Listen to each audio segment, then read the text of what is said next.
Hello everyone. Again, this is Yeshua Said My Name, YSMN. Thank you for being here today.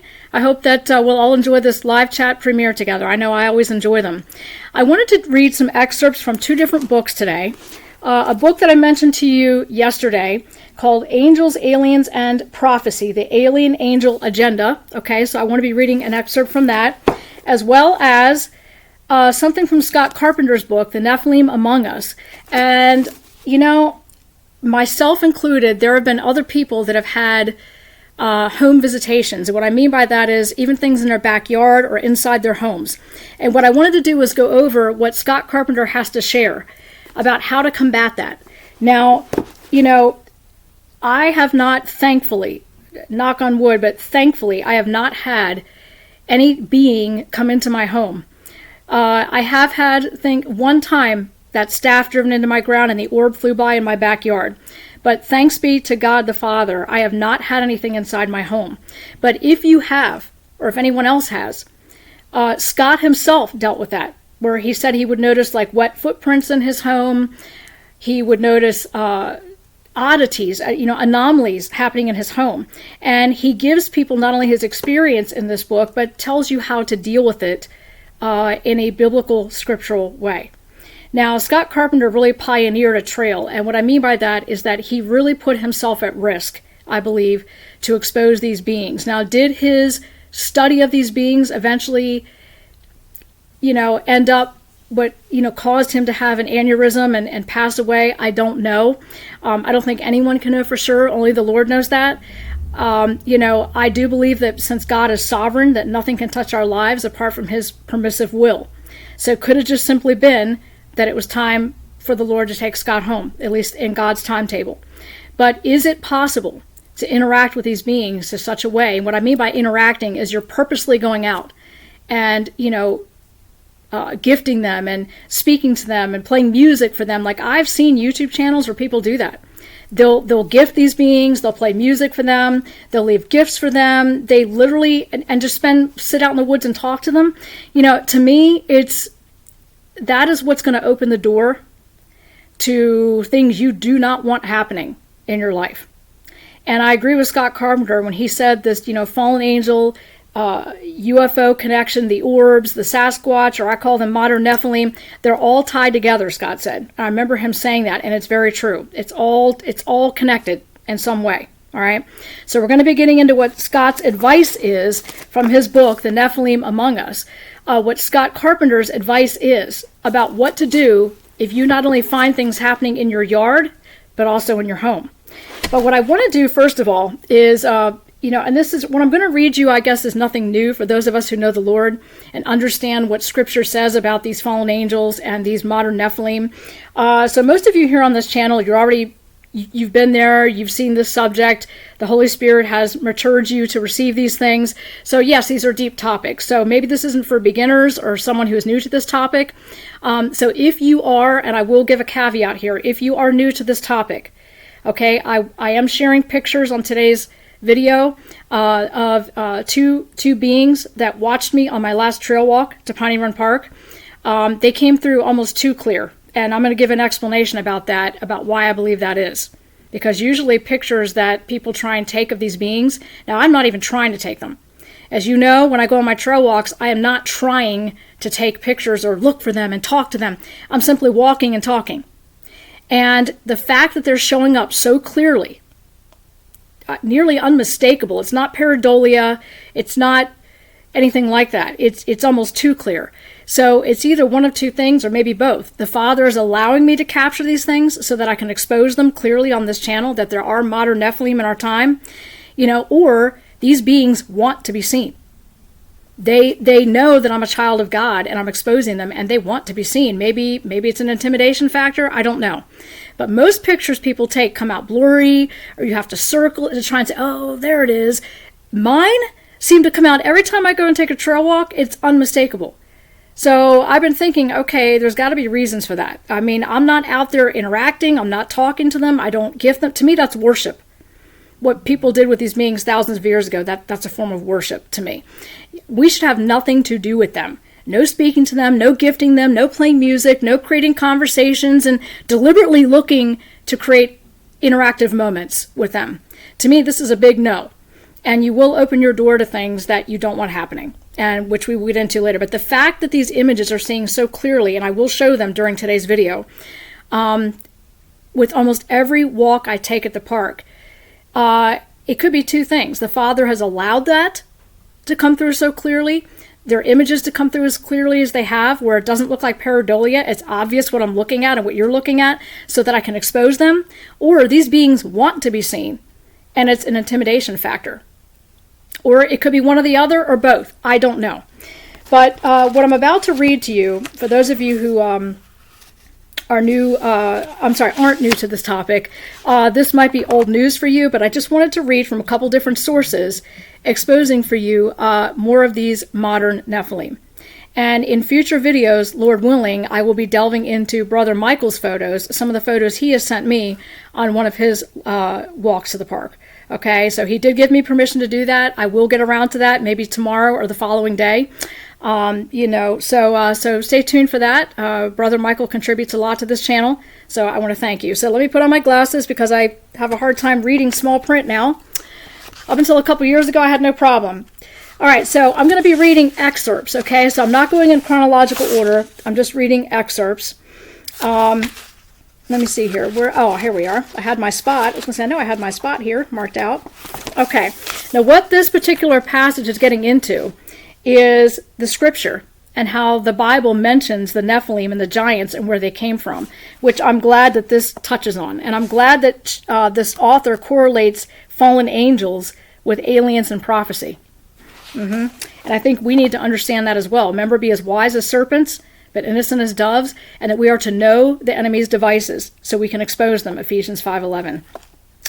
The Bible mentions the Nephilim, a race that dominated the antediluvian or pre-flood world that the Bible refers to as the heroes of old and the men of renown. They were the children born of the sons of God, quote unquote, meaning angelic beings. Remember, it said in Job that Satan presented himself along with the sons of God to ask to test Job's life. Well, these sons of God that presented themselves with Satan before God's throne are angelic beings. All right. So it says here that they dominated the antediluvian pre-flood world. And yes, that's why God sent the flood, because men's hearts were crying out to God for deliverance, especially Noah and his family line, which carried the seed of the Messiah. So God was protecting the seed line of the Messiah by protecting Noah and his family from contamination by this Nephilim DNA bloodline. They were children born to the sons of God and the daughters of men, or human women, and are described as giants. Some scholars believe the Nephilim were angel-human hybrids. Well, that's what Scott Carpenter believed as well. That's what I believe on this channel. They are angel-human hybrids. And even Scott did videos on that. He would take trail walks expressing how he believed that these were, Nephilim descendants because they were half human. That's why a lot of their facial features look human. Believe me, they are not dumb apes. They're not animals. They're not Gigantopithecus or anything like that. They are modern hybrid Nephilim in our time. They're the next generation of hybrid beings in our time, just like Matthew 24 and Luke 21 states. Genesis 6:1-7 states, when men began to increase in number on the earth, and the daughters were born to them, the sons of God, or the angels, saw that the daughters of men were beautiful, and they married any of them that they chose. And then the Lord said, quote, my spirit will not contend with man forever, for he is mortal, and his days will be 120 years. The Nephilim were on the earth in those days, and also after that. So it's saying that the Nephilim were on the earth in the, the antediluvian world, or the pre-flood world, and also after the flood. So they were in the earth in those days and also after that, when the angels of God went into the daughters of men and had children by them. They were the heroes of old, the men of renown. The Lord saw how great man's wickedness on the earth had become, and that every inclination of the thoughts of his heart was only evil continually. The Lord was grieved. Now this really grips my heart, guys, this part right here. The Lord was grieved that he had made man on the earth. Think about that. God was so grieved by what was going on. Wow. The Lord was grieved that he had made man on the earth, and his heart was filled with pain. That's what it actually says. His heart was grieved and filled with pain. So the Lord said, quote, I will wipe mankind, whom I have created from the face of the earth, men and animals, and creatures that move along the ground, and birds of the air, for I am grieved that I have made them. Wow. There's a lot to unpack, even in that one statement there. The Bible was clear that the sons of God were fallen angels, but they were distinguished from the daughters of men. That's true. Notice how it says sons of God and the daughters of men. It doesn't say the sons of men saw the daughters of man, does it? It says the sons of God saw the daughters of man. I thought that was an interesting distinction in this book, that it doesn't say, the sons of man saw the daughters of man. That would go along with the Sethite theory. Sethite theory, S-E-T-H-I-T-E. The Sethite theory says that it was just, wicked men intermarrying with women, and it created hybrid Nephilim offspring. I mean, this is what's called the Sethite theory, and I do not agree with that theory. I believe that these were fallen angels because they're half human, half unknown in GenBank with the paternal side. And that's been proven with today's modern, physicists and, even Melba Ketchum and others that Scott Carpenter worked with proved that the paternal DNA is not found in GenBank anywhere, but they're half human. That does remind me of the days of Noah. It really does. But notice it says the sons of God saw the daughters of man, distinguishing between the sons of God and the daughters of humans, or the daughters of men. So God was grieved, and his heart was filled with pain continually. Ancient writers held that the Nephilim were a hybrid race between certain fallen angels, the B'nai Ha-Elohim, or the Watchers. In extra-biblical traditions and human women, the Watchers certainly sound like the same beings that we encounter today, and possibly the same beings that created these human hybrid children in biblical times. So I wanted to read that for you, that it said God's heart was continually filled with pain because of what he saw. The cries reached up to heaven about what these fallen angels were teaching man, the way that they were intermarrying with women and creating these hybrid Nephilim giant offspring. Okay, so the Lord was saying that it will be the same in the last days generation as it was in the days of Noah. Now, like I said before, when I go out to take my walks, and I'll show you a couple pictures here, when I go out to take my walks at Piney Run Park, I don't feel, this is just my opinion, that these pictures look like pareidolia or that they're difficult to make out. In my opinion, they're almost too clear, if that makes sense. It's almost as though they want to be seen, or the Father is allowing me to see them clearly so that they can be exposed clearly. Or it could be one or the other or both, okay? All I know is I'm hoping that this comes through because I ran a couple filters through. Now, the way there's a dark, shadowy being that's watching me from maybe 20 or 30 yards ahead of me on the trail. Off to the side. And then there's a face, a very discernible face, peeking at me from around a tree. Now, I get images like this every time I go on a trail walk. And I'm not even out to interact. I'm not talking to anything. I'm not gifting anything. You guys are witness to that. I'm just walking and talking to the channel as I'm walking. Isn't this beautiful? It's pretty out here. This park is, I like being outside. I mean, I'm just talking about everyday things. And as I'm panning around, I'm not seeing anything with the naked eye, but my film is picking it up. So here's a being right here. I'll show you a different film, but here's a dark being right here. Here's the head, the shoulders, the torso, but there's a dark being over here watching me, probably several yards behind this being here. Look at the eye and the nose. There's two eyes here. Here's the head. Here's the face. Okay. Look at that. That to me does not look like pareidolia. That thing is staring right at me. And this being here is like he's peeking around the corner, just looking around to see like me walking by. That is not pareidolia, and neither is that. And yet when I get images come through, even on my sunglasses, they come through almost too clear.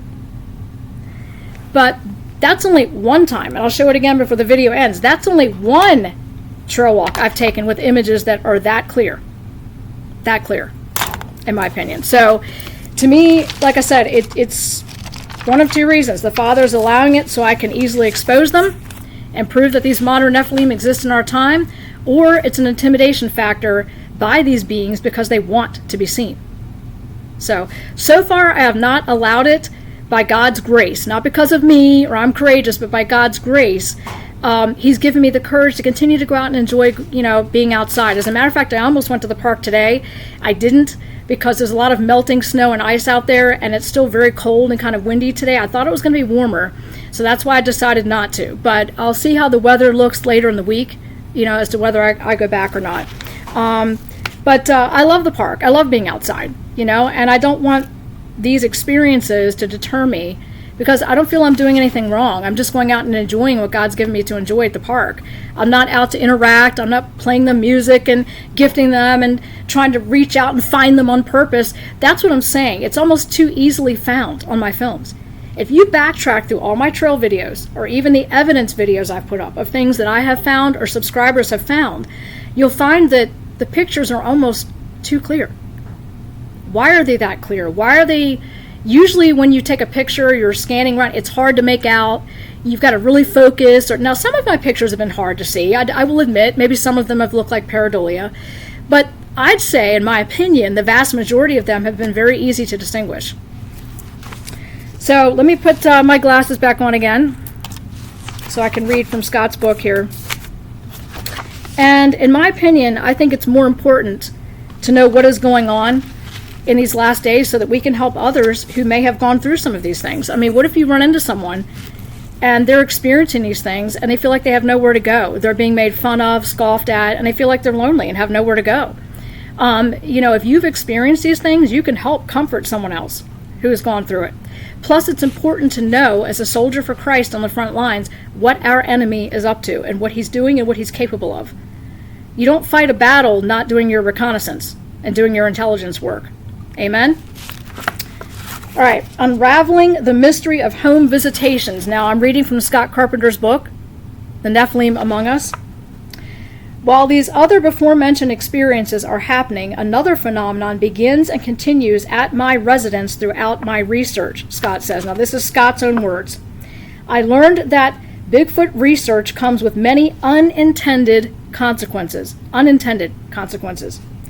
One of these known for being as being followed home, or some people refer to it as the hitchhiker effect. So it can either be called the hitchhiker effect or being followed home, quote unquote. If you research Bigfoot long enough, sooner or later you will experience a home visitation. This raised many questions because my house is 23 miles from any public research area. So Scott is saying his home in Tennessee was 23 miles away from where he would take his trail walks.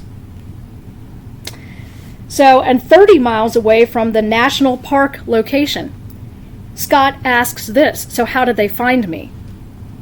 This was one of the major clues that the creature I was investigating was more than a human hybrid. In this chapter, I recount some of the many home visitation incidents that helped convince me I was dealing with more than a flesh and blood human hybrid creature. In July of 2010, after a year of investigating the Sasquatch, I was becoming familiar with the local Sasquatch clan. So see, he was interacting, becoming familiar with the clan, and they were becoming accustomed to me. They had become comfortable enough with my presence to exchange gifts with me, make vocalizations, allow me to hear them following me, and on more than one occasion, they have allowed me to see them. Visiting the Sasquatch almost weekly, I would attempt to capture them on my trusty quote-unquote video camera. Trail cameras were also deployed in strategic locations in the research areas for the same purpose. Comfortable with this arrangement, I considered it a recreational activity. Now, this is Scott's words. This is his own testimony. The same as fishing or hunting.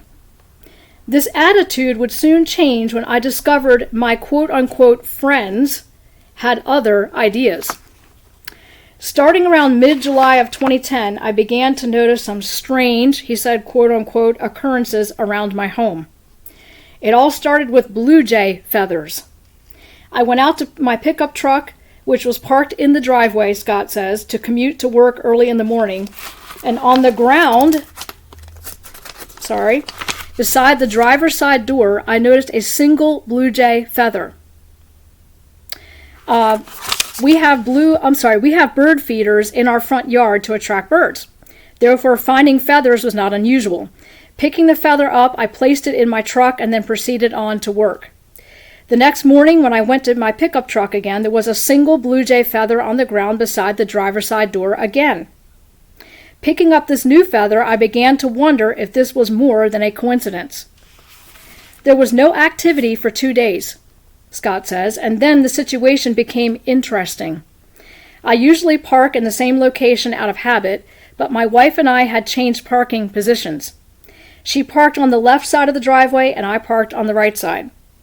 The next morning, when I came out to leave in my truck, on the ground beside the driver's side door was a blue jay feather again. Once or twice was coincidence, but 3 times had me thinking. That evening when I arrived home, I parked my truck back in the driveway closer to the road, in a totally different location than I normally parked. The next morning when I went out to leave in my truck, on the ground was another single blue jay feather beside the driver's side door. This would be the first sign that the Sasquatch had found my residence and were visiting on a regular basis. The leaving of blue jay feathers continued off and on for approximately a month. Then it abruptly stopped. But the strange occurrences were just beginning. Below are some of the actual feathers left beside my vehicle. So Scott shows us the pictures of the feathers he was talking about being left beside his vehicle, right here. That's how many times he found them on the driver's side door, no matter where he was parked in his driveway. Okay? So those are the feathers that Scott listed for us, okay, that were in his driveway, next to his driver's side door. In September of 2010, my wife at that time began to complain that the dog food was disappearing from the rubber storage tub. We had 3 outside dogs in our backyard, a large golden retriever / Labrador mix, a chow, and an adopted Jack Russell Terrier. Not to sidetrack here, but my parents had a Jack Russell Terrier, and he was a wonderful dog. We kept the dog food in a rubber storage tub with a snap-tight lid on it. The tub was located on our covered wooden deck. The lid snaps shut, so it takes some effort to open and close. My wife started noticing that the dog food was not lasting as long as it normally did, even though she was feeding the dogs the same amount each day and on the same schedule. A 50-pound bag of dog food would normally last approximately 10 days. It now only lasted 5 to 6 days. Suspicious of what could be going on, one evening right before dark, we marked the level of the dog food inside the tub. That was smart. The next morning, when she went out to feed the dogs, the level of the food was down approximately 3 or 4 inches. The lid was tightly secured when she went in for the evening, and it was still tightly secured when she came out to feed the dogs the next morning. The dog food was also leveled. There were no scoop marks in the dog food, and now we both were wondering if the Sasquatch were helping themselves to handfuls of dog food during the night. We also wondered how they were getting past the dogs. The mysterious missing dog food continues to this day, though not as frequent as in the winter months. As time passed, it would become obvious that the Sasquatch were the culprits of taking and eating the dog food, Scott says. Being the first one out of bed in the morning, a part of my morning routine was to take the dogs out for the morning constitutional. In addition to the before-mentioned outside dogs, we also owned 2 miniature Chihuahuas, a female pit bull, and a beagle dachshund mix. There was a noticeable change in their behavior. Now that's another thing you'll notice, is a change in your animal's behavior. There were a couple of times, I'll let you in on this, my Siamese cat, Nala, she's an indoor-outdoor cat.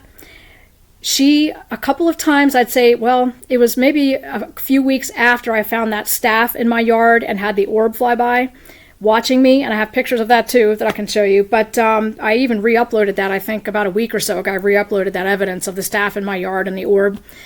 But about a couple weeks after that happened in my backyard, my cat Nala was acting strange. She'll leave the front porch and she'll leave the back door and wander around the yard. She feels safe here. She's lived here for a long time. She knows where her boundaries are, not to leave them. She would not leave the back door or the front porch, and even was nervous. A few times came in, her fur was puffed up, or I'd see her sitting on the front step. She would be looking alert. She was acting strange. And Nala is 13 years old, so I know her habits when she goes out, and I know how she normally behaves. She was not acting normally to me. And so I do gauge how her behavior is after she's been outside. You know, she coming in, does she look normal? Does she look agitated? Is her fur puffed? You know, so I look for anomalies even with my cat. So yes, Scott is right. Animals can pick up strange anomalies, especially with the Sasquatch. And believe me, dogs pick it up. They honestly do. I've seen videos of that. So we wondered how they were getting past the dogs. The mysterious missing dog food continues to this day.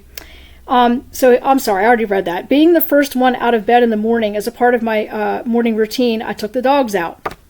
There were noticeable change in their behavior, especially the very protective pit bull named Jasmine, or Jay as we liked to call her. Along with the dog's behavioral changes, out-of-place bird calls early in the morning became routine. There was something amiss about those bird calls. Now, I've heard that these modern Nephilim can mimic animal sounds. Crying babies, bird calls, I've heard this. So now Scott's confirming it. So there was something amiss about the bird calls, and the sound was just a little off. It sounded like the bird calls were artificially produced. Okay, artificially produced. I'm having a hard time flipping this page here.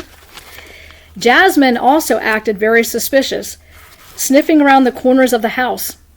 She also became very jumpy. Now that my cat's done that before, where she'll get jumpy and or become alert as she's outside. There are times I'm watching her when she's outside and I can tell she's acting different. So my property backs to Piney Run Park. I've shown you pictures of that. I mean, the wooded tree line is maybe, I'd say 30, 40 yards from my backyard. So they could easily be watching me from a tree line, and Nala, my Siamese, could be picking that up and sensing it. That's just food for thought after reading what Scott says here. She also became very jumpy, barking at shadows and out-of-place trash cans. Along with Jasmine's uncharacteristic behavior, the feeling of being watched had become a common occurrence in the mornings, Scott said. Jasmine would wake me up to take her out, and in the middle of the night, she could not hold it in until morning. Starting in September 2010, she would occasionally refuse to come off of the front porch. Isn't that what I just said about Nala, my cat? My cat loves to wander around the yard. She never when she's out, she's out. She likes to wander. But when I know she's sticking close by the house or by the back door or the front porch and will not leave, or she's almost begging to come back in again, I sometimes wonder, am I being watched from that tree line where Piney Run Park backs to my property? I don't know. It's just a presumption on my part, maybe. And she would occasionally refuse to come off the front porch. This is after she woke me up to take her out. Forcing Jasmine to come off the porch, she would stay right beside me while doing her business, then immediately return to the door, wanting to go back into the house. This was totally out of character for Jasmine. Occasionally, she refused completely to come down the steps, whining at the front door. Now, my friend Christine in the mountains of Pennsylvania would tell me her neighbors had dogs, and if they started putting up cams outside their house because they noticed strange activity. And this is the mountains of Pennsylvania that I've visited many times and shown you guys anomalies from there too, that their dogs would go crazy at times during the night, that their outdoor cameras would turn off, get staticky, have interference, not work properly, and that the dogs would start acting strange. Now, this is my friend Christine's neighbors in the mountains of Pennsylvania. So she's corroborating that, exactly what Scott went through with his dogs.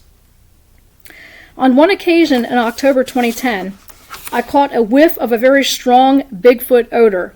It was a warm evening, approximately 7 p.m., and the windows were open.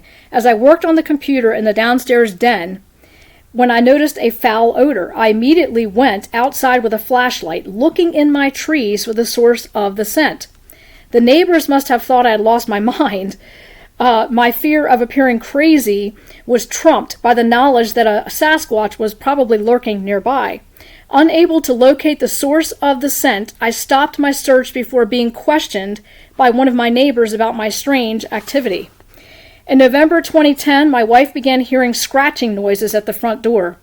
Usually she would hear them after 10 p.m. in the evening while watching TV.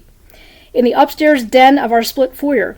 Regularly, I was called to the den to check out the noise. We have no outside cats or any that live close to our home. We live in a small city. A raccoon or a possum would be noticed prowling around our house. Convinced my wife was somewhat paranoid, my opinion was changed when I heard the scratching on the downstairs den window. Unfortunately, every attempt to catch the perpetrator has been unsuccessful. Periodically, while the noise was being made, I would sneak out the back door, go around the house in an attempt to surprise the culprit. Without fail, the yard would be empty. These scratching occurrences became more interesting when my then mother-in-law heard the scratching during our Christmas Eve gathering. Finishing with the gift exchange, coffee was served as we all relaxed for a few moments before my in-laws needed to leave. Leaving the room to refill my coffee, my mother-in-law suddenly exclaimed, "Do you hear that scratching?" She said, "Something is scratching at the front door and jiggling the handle. She requested to my wife, have your husband look outside. My mother-in-law was afraid that someone was trying to break into the house," Scott says with an exclamation point. Looking at my wife, she made an excuse that we had a cat doing that around the neighborhood. To calm her nerves, I went outside to check, and as usual, there was nothing present. Let me see here. It goes on to talk about the scratching. All right, lying in bed thinking about the night's events, the thought came to me about the back deck. The back deck or the backyard was not checked. Hurriedly, I retrieved my video camera, just in case, and headed for the back door. I did not want to be like so many others that surprise a Sasquatch and have no way to capture it on video. Going to the door that leads to the deck, I prepare my camera, turn on the light, then open the door quickly. To my disappointment, I did not surprise a Sasquatch standing in my backyard, but I did notice something amazing. As mentioned earlier, a light snow had been falling. The wind had blown a dusting of snow in the front third of the wooden deck. There in the fresh snow are several footprints. Stepping out on the deck, I examined the footprints. Approximately 3 feet from the side of the rail deck was a perfect 7-inch footprint. Looking closer, I found another footprint impression in the carpet on the back deck, under the glass table.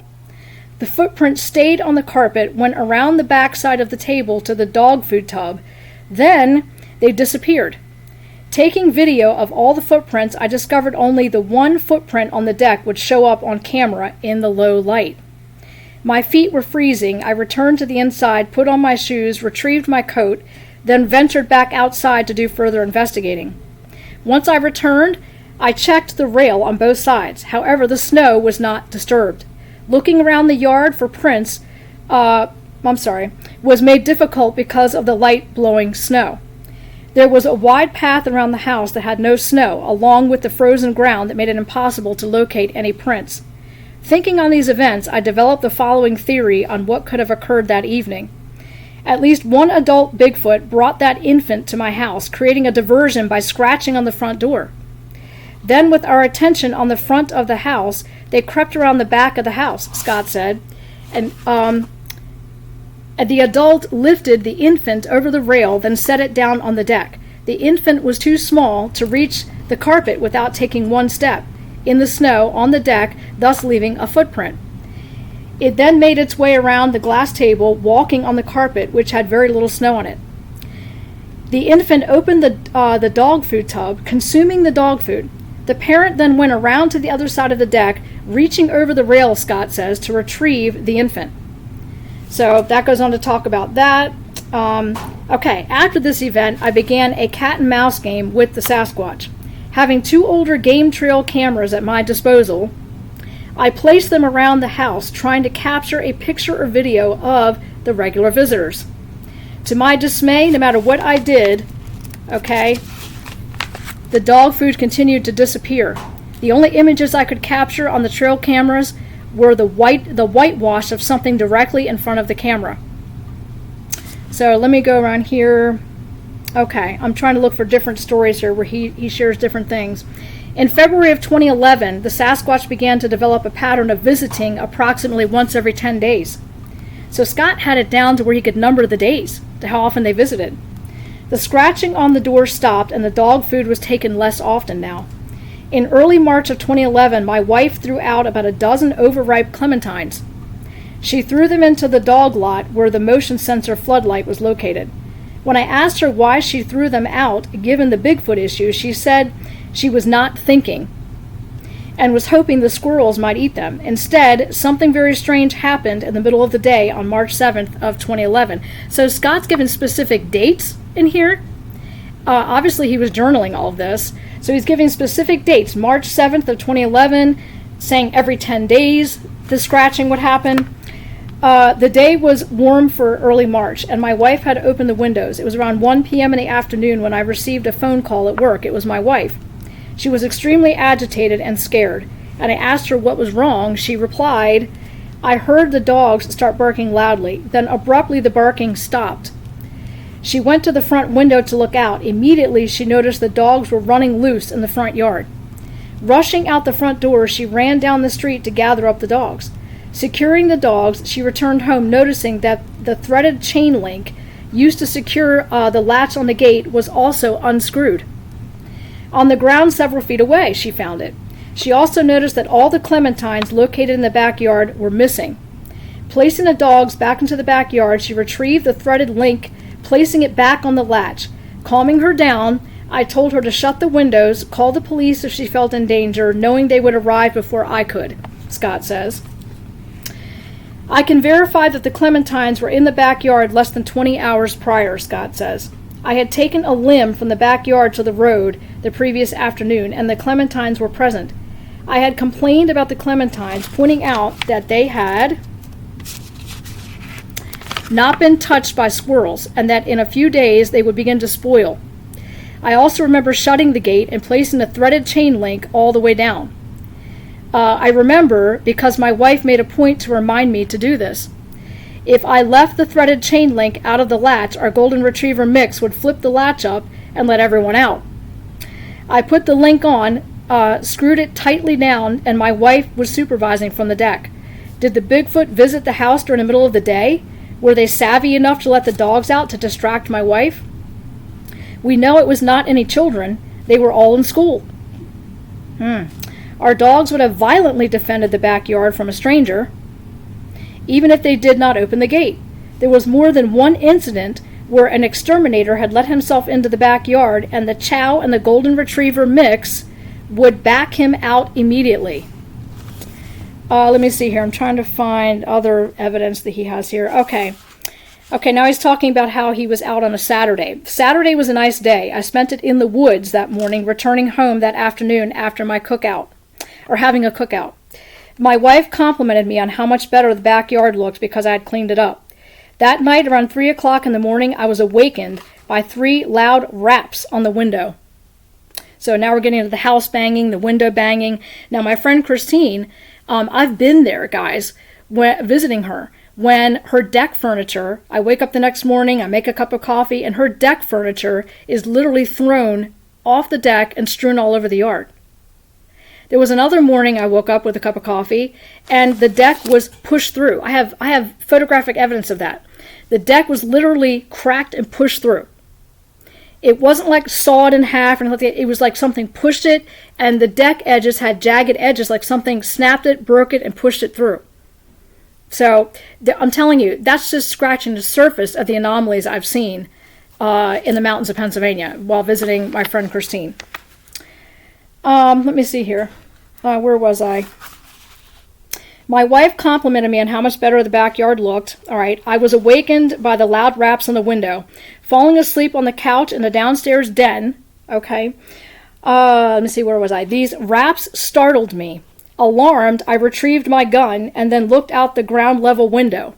Unable to locate the source of the loud banging on the windows, I proceeded to the front porch, where once more I could find nothing.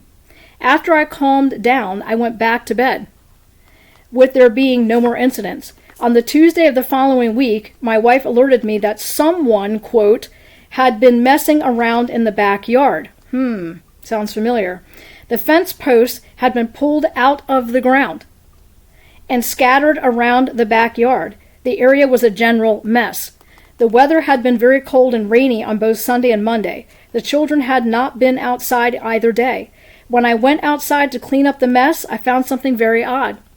One of the round metal posts appeared to have been laid out on the ground, with one of the green barbed wire fence posts placed across the lower third, forming a cross. I also found the birdhouse had been taken out from under the tarp. There were 3 sticks of almost equal length lying on the right of the round post and under the green fence post. Below the round fence post, approximately 2 feet away in direct alignment, was a small stick about 6 inches long. The below photograph shows the odd formation I found in the backyard. So this is Scott's picture of what he found in his backyard with the sticks, the formation.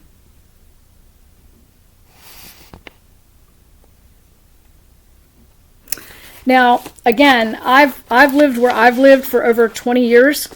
And I have never, until I started exposing these beings, even before I made videos on them, exposing them, I did, or actually got more deeply into that, after I interviewed Christine, when she started telling me the anomalies she and her husband were experiencing in the mountains of Pennsylvania, that's when I started noticing, after 20 years of living where I live, that it was the staff was 3 inches around, and it was 58 and a half inches long and driven 6 inches into my ground.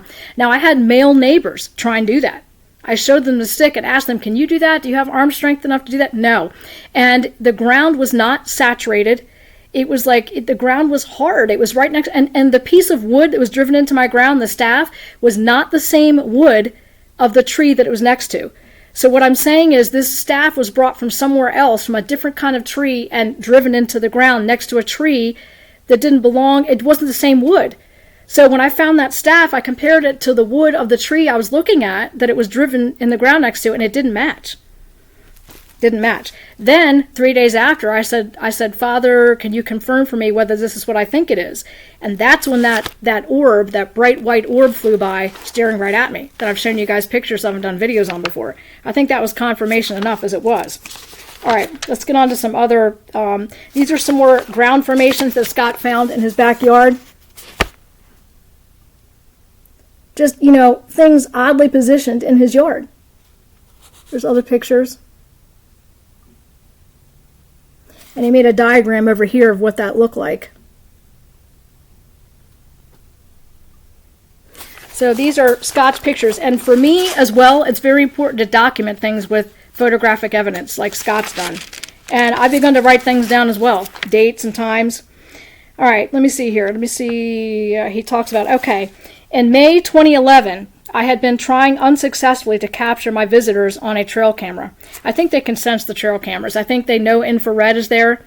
As a matter of fact, after that staff was driven into my backyard and the orb flew by, I set up an infrared camera at my back door. And I think they could sense it because after I prayed, and I took dominion and I prayed and used the sword of the Spirit, commanded in the name of Christ for them to leave my yard and never bother my property again.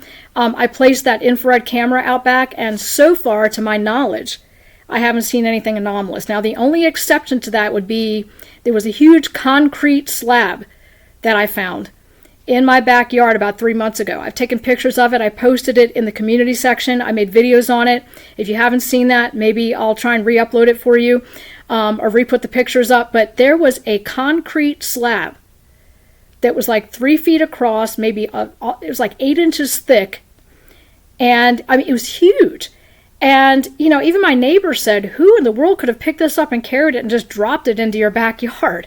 So that's the only other anomaly that I could think of that I have found since that staff was driven into the ground and the orb flew by. So whether that was Sasquatch or Nephilim doing that, I don't know. That's conjecture on my part, but I don't know who would just come into my yard and dump this thing was like 3 feet long, maybe 2 feet wide, and at least 8 inches thick. I measured it, so I do have pictures of that, okay? Maybe those of you have seen that video remember when I posted that. So that's the only other anomaly that I've noticed since that time. In May 2011, I'd been trying unsuccessfully to capture my visitors on a trail cam. Regardless of the location or how well hidden the camera, I was only able to capture white-out smears. My fortune changed on May 4th, 2011, when I was able to capture Sasquatch eye shine. I identified 4 individual Sasquatch in the series of 9 photographs taken by my trail camera. When tripped, the trail camera takes a picture every 5 seconds. The following cropped photographs show an adult Sasquatch holding an infant, Scott says. Their head movements are evident by the eye shine. Position changes over the 45-second period captured by the trail cam. Now, these are Scott's pictures of the eye shine that he captured on his then trail cam. I know technology's improved since then, but do you see how down here he outlines what he sees? There's the eye shine, so you've got the adult here, and here's the infant, or the juvenile. And down here he outlines it for you. So, you know, Scott was using the trail cam, the technology he had at the time, and he finally captured something, it looks like. So you've got definitely 2 beings here with eye shine, a juvenile most likely, and here's the adult, and Scott outlines it down here for us. So this is Scott Carpenter's photographic evidence of what he captured on his trail cam, okay? So again, they're visiting his home. And he goes on to say later on in his stories how he regretted it because he didn't realize as he was doing his research that it would open the door to these kinds of anomalies happening on his own property. It is my opinion, Scott says, that the previous sequence of cropped photographs shows the adult female of the Bigfoot group holding an infant or juvenile on her left side. The female is rocking back and forth, thus causing the blurring of the 2 eyes. The infant is sometimes facing the camera and at other times looking away. This is why you will see 2 eyes, 1 eye, then nothing. The teenager of the bunch appeared for just 1 frame in the middle of the neighbor's backyard. Given that there was only a single eye shining, I think that the Sasquatch was facing one direction with only one side of its body facing the camera. So below is an enhancement showing a third Sasquatch beside the mother with the infant in her arms. Now Scott is giving us more pictures here of what he captured on his cam. So right here. Isn't that something? That's what he captured on his cam. And you know, I mean, let me for 1 second pause it. So when I show you this picture, okay, that I captured on my last trail walk, these pictures are not, to me, blurry. To me, they look very clear and very precise and do not look like pareidolia, in my opinion. You can definitely see, I mean, you can't miss this right here. Now, this was on my last trail walk. That this being was crouched down looking at me from around a tree, and then you've got that tall, dark being right over here. Guys, this is just one of many photographs. One of many things that have been captured on my trail walks at Piney Run Park and Freedom Park. Just one of many. Unmistakable, in my opinion. Almost too clear to be a coincidence. Usually you have to, when I hear people say, I have to really look hard or search hard, I'm thinking, I go out to take a walk at Piney Run or Freedom Park, I'm not even trying. And I get images like that when I'm just panning around and taking a trail walk, you know?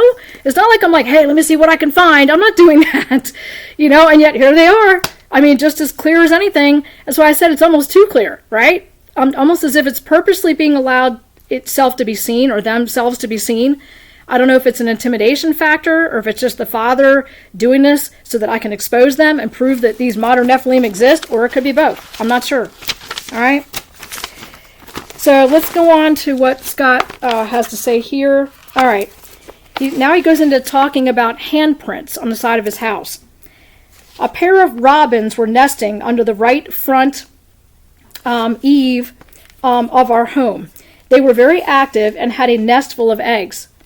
On or about the 14th or 15th of May, 2011, he's pretty precise here, it appeared that one Sasquatch stood on another's shoulders and took the eggs out of the robin's, nest. Our house needs painting, and the maroon paint has oxidized. So, if you touch the siding, since it's been oxidized, which makes sense, if you touch the siding, the paint will come off on your hands and leave a print. The side of the house under the bird's nest has multiple prints to include a large handprint, shoulder print, arm prints, and general scuff marks. The handprint and the shoulder marks were 10 feet off the ground. The handprint is twice the size of a normal man's hand, of course, because they're Nephilim giants. Their hands and feet are going to be double, if not triple our size, of course. The detail in the two of the smudges is amazing. The oxidation makes an ideal medium to capture an impression. I would imagine so. The shoulder print has hair detail. Isn't that interesting? Hair detail. The individual hairs can actually be identified. The handprint and the shoulder marks were 10 feet high off the ground. The handprint was twice the size of a normal man's hand. The below photograph, is a view of the side of the house to include where the many prints and scuff marks are located on the siding of the bird's nest. Was located on the siding. The bird's nest is on the gutter in the upper left corner. So I'm going to show you the picture Scott has here of the handprint he found. Let me remove this first. It's kind of getting in the way. So this right here is the handprint that Scott found. And because his siding was oxidized, it was easier to pick out. Hopefully you can see that. You can see the finger marks. And Scott even has a ruler under here measuring it, the size of the hand. Here are some more pictures here of where he said the prints were found. And you can actually see the scuff marks. Because, like he said, his siding was oxidized, you can actually see where the scuff marks were, and he has arrows pointed to each of those marks that he found. Good job, Scott. He did a really good job, with all of this. All right, let me skip to another topic of what was happening. Okay. Bigfoot hair. Okay, I might have to make this into a two-part video because it's been almost an hour, so I'll make this into a two-part video about home visitation by Scott Carpenter. Okay, but let me read a couple more things for you guys. Bigfoot hair. I placed a hair trap, quote unquote, on top of the metal fence in the area where the Sasquatch were stepping over to come into my backyard. It yielded one hair. This hair was sent into the Sasquatch genome study. The morphology of the hair was determined to be Sasquatch. We also placed a few dog treats on the patio table. The Bigfoot ate one dog bone biscuit and took a large bite out of the doggy jerky. The Sasquatch regularly visited my residence. In response, I hid a digital voice recorder. Very clever. I hid a DVR, a digital voice recorder, under the lid of the side burner on my grill. The DVR captured the sounds of the Sasquatch taking dog food and making some other interesting noises as they moved around my deck.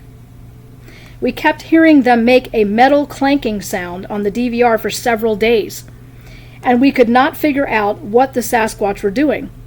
Then later, while I was grilling hamburgers, I hit the grate with the spatula, and my wife pointed out, "That's the sound they are making."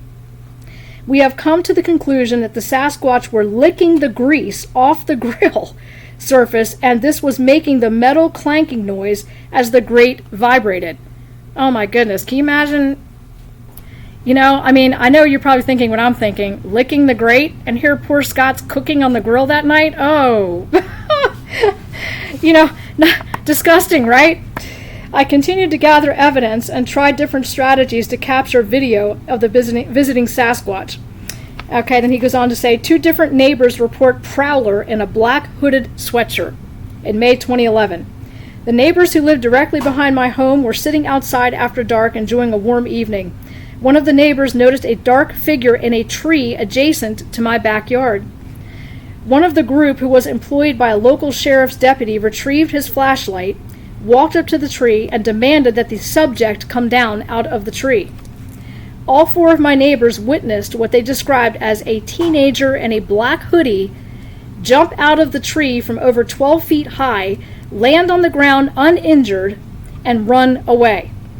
They were all amazed that it could jump from that height and not be injured. They were also surprised at how fast it, quote-unquote, ran. According to my neighbors, the speed of the subject in the black hoodie was, quote-unquote, amazing. All right, let me go down to, June 2012. A Bigfoot decides to use his deck as a way to use the bathroom. And he said the smell was extremely strong. July 2012, I purposely turned up the soil beside my deck where the Bigfoot had stood in the past to steal my dog food. In approximately 2 weeks, they had the dirt in this area completely compacted. Please note that I had no animals on this side of the yard, and I did not walk in this area. So he shows a picture of his deck where he found footprints. You can't really see them in this too well here, but this is Scott's picture of the side of his deck where he found the footprints and the arrows pointing to it. July 10th, 2012, an X was left on the brick walkway by what I presume was a Bigfoot. Now, when I went to Freedom Park about, I'd say maybe 2 months ago, I did find an X formation, a huge X formation at Freedom Park. I've even found one at Piney Run Park as well, okay? So I don't know what this is with X's with them, but maybe it's territorial, I'm not sure. But I'll show you the picture that Scott took of that in just a moment.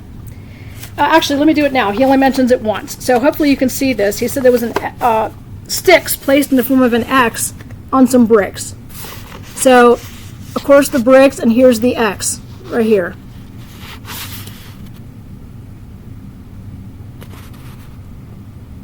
These are Scott's pictures of what he found of an X formation. And of course, you know, they weren't there. Oh, here we go. August 16th, 2012. I was wondering about this. I left the X alone. And almost a month later, a new stick pattern is made out of the same sticks. So that's why it changed, apparently. So he said he left the X alone, and a month later, the formation changed. And those are the pictures down on the bottom. Notice the change from up top down here, Scott shows us, with the dates and everything. All right. June, July 2013, I noticed a bean-shaped area in the dirt under the deck.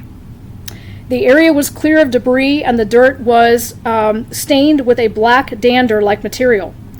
This area was approximately 8 feet long by 4 feet wide, and the black dander in the dirt matched the black dander found on the cushions of his deck, on the chairs of his deck in August of 2011. I think that a Sasquatch was lying under the deck in this area. In the early morning of July 1st, 2013, I was awakened by a loud knocking on the window. I was sleeping in the basement. I was sleeping in the basement bedroom of my home at the time. The windows to the bedroom are on the front of the house, behind thick holly bushes. I hurried outside in the dark to find nothing. The next morning, after sunrise, I investigated the area and found a tuft of hair, so like a ball or a tuft of hair, caught on the stickers of a holly bush in front of the window. And he takes a picture of that. Here's the hair that he found right here. And the arrow is pointing to the holly bush where it was found. So you've got the tuft of hair and the arrow pointing to the holly bush that it was found in, Scott says. And he gives the date, of course, July of 2013. Interesting. All right, let me see here. Scott has more. As a matter of fact, I'll get into it in another video. It gets even more detailed. He has even more amazing photographs of orbs that he captured, footprints in his kitchen, other things. I won't give it all away if you haven't read this book, but I'll make that like a part 2 because it's been, probably about an hour. So I'll make it into a part 2 for you guys. for another video. But again, this is all just part of Scott Carpenter's testimony of home visitation after he spent years interacting with these beings. Okay? So Scott does warn us that if we interact with these things, we get too comfortable, okay, and interact with them, talking with them, interacting with them, trying to befriend them, gift them, they'll take you up on your invitation. And, it's, again, that hitchhiker effect is something that Scott talked about quite often, being followed home. He said he lived 30 miles from his trail walks. How did they find him? They have ways. And because I believe they're partly supernatural because of their fallen angel fathers, I believe that that's how that's possible. I honestly do. Let me show you one more time in ending this video. And then maybe I'll do another video of, for those of you who are new here, I'll do another video refreshing the evidence that I have found, not only in my yard, but on my trail walks at 2 different parks. But again, ending here, these pictures are way too clear to simply be coincidence. Usually people have to struggle to find an image of one of these beings. How is it that in one frame I could capture 2 beings when I'm not even trying? I'm not trying. It's not like if you watch my trail walks, guys, I'm walking around saying, let's see what we can find like I'm talking to them and interacting. I'm just panning around and talking on the camera. I'm not making contact with them. I'm not even trying. And yet for those of you who are new, I did not see these beings or any of the images. Like when I'm taking a trail walk, I don't see these beings with the naked eye. When I'm simply walking the trail, I don't see anything visually. It's not until after I upload these videos that my technology reveals what was really there. And either I find something or subscribers find things and bring it to my attention and email it to me. I'm like, YSMN, did you see this? Sometimes I did, sometimes I haven't. But it's interesting that with the naked eye, I'm not seeing a thing. So as I'm walking down the trail, if I saw something, I would know it right away. You guys would see me respond. If I'm walking along the trail and I respond with shock or I'm caught off guard, I would respond to that. I'm not seeing anything except normal trees and lake and leaves and snow, nothing unusual. So when this was uploaded and that came through, to me it just, I did not see that when I was taking a walk. Not with the naked eye, I didn't see a thing. But the pictures I'm capturing, look at the eye, like the eye on this thing. The head, the nose, the face, that is definitely one of those Nephilim peeking at me. And again, this tree, you can't see it from this picture, but the tree was tall. So if I showed you the full picture, the tree trunk goes all the way down. So this being, the head is crouched looking at me. I would say easily, just looking at this picture, when I look at the full picture, the original, before I ran this through filters and cropped it, the tree, this head must have been 7 or 8 feet up. And that was crouched down, looking at me. And that being back there, that dark figure, whatever it is huge. So all I'm saying is, without even trying, these things are just showing up on my cams. This clearly. So that's my photographic evidence. Now, this is either on purpose, like I said before, because they're either trying to intimidate me, or the Father could be allowing me to see them so I can expose them, one way or another, okay? I believe that these pictures are almost too easily seen, in my opinion. I have other pictures exactly that look almost similar to that, and what I mean by that is that they're easy to depict. It's not pareidolia or anything like that. It's almost coming across too easily, in my opinion. Anyway, we'll get more back to Scott's home visitation, because I think it's important that we read Scott's warnings about, what can happen in your yard and your home, and if we get too close to this phenomenon. They are supernatural hybrid offspring, and I do not believe in making contact with them. I do not believe in talking to them, gifting them, befriending them, playing music for them, nothing. Go out and take your walk and enjoy the park or enjoy whatever you do hiking, but do not try and make contact. If you do, it could, I'm not saying always, could open a door to things that you don't want happening, And Scott warns about that. So I appreciate his testimony in this book. And we will make a part 2 on this, okay? And we'll finish, because it's a very, very long chapter. So I didn't want to take up another hour of your time. So we'll go ahead and make a part 2 of that. And, honor Scott's memory with his testimony, the Nephilim among us. So thank you guys for tuning in. More to come soon, Lord willing, and I'll see how the weather is this week as to whether or not I can get out to Piney Run Park this week or not. I mean, today did not turn out to be as warm and sunny as I thought it would be, so I thought, another day. So, but thank you for tuning in. I hope you enjoyed the live chat. I always do. God bless you. Thank you for subscribing, and if you're new here, welcome. We divulge many topics on this channel, exposing many different things, not just Sasquatch or modern Nephilim, but we expose the fallen angels, the UFO phenomenon. We expose the Vatican, the papacy, secret societies, the New World Order, the Antichrist beast system. I mean, we go over all these topics, guys. This is just one of many things that this channel covers. Ephesians 5:11, expose the deeds of darkness. And that's what this channel is all about. And it covers many different topics. Thank you for being here. God bless you guys. And like I always like to end this, because we do not know what a day will bring forth. Lord willing, more to come soon.